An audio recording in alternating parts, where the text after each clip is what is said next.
সুবিধার থেকে মনে হয় আমাদের রামচন্দ্রপুর পুবিরপাড়া বঞ্চিত এবং এই ইউনিয়নের ভিতরে পড়ে না। সে প্রতিনিধি এবং আমাদের এখানে যে স্থানীয় প্রতিনিধি একজন আছে, তিনি নির্বাচনের আগে বিশাল ইস্তিহার দিয়েছিল এবং বলেছিল যে আপনারা ট্যাক্স দেবেন না, অথচ সে ট্যাক্সের নামে ডবল ট্যাক্স নেয় এবং এই রাস্তা কালভার্ট সে কিছুই দেখে না। সে আরও বলে কি যে একটা ইউনিয়ন পরিষদে একটা নাগরিক 33টা সুবিধা পায়।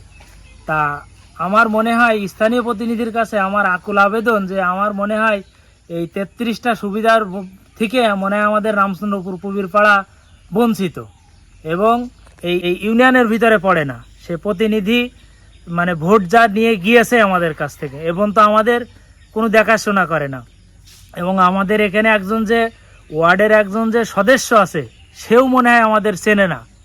তাই আপনাদের মাধ্যমে আমরা জানাতে চাই যে আমাদের এই রাস্তাটা দ্রুত সংস্কার দাবি জানাচ্ছি, জোর দাবি জানাচ্ছি এবং এই রাস্তা বিভিন্ন সময় তাদের কাছে গেলি তারা বলে যে আমাদের এই রাস্তা পাশ হয়ে গিয়েছে, অথচ কিছুই নাই এবং তারা বারবার আশ্বাস দিয়ে তাদের কাছে আমরা কতবার রিকোয়েস্ট করেছি, তারা কিছুই উদ্যোগ নেয় না।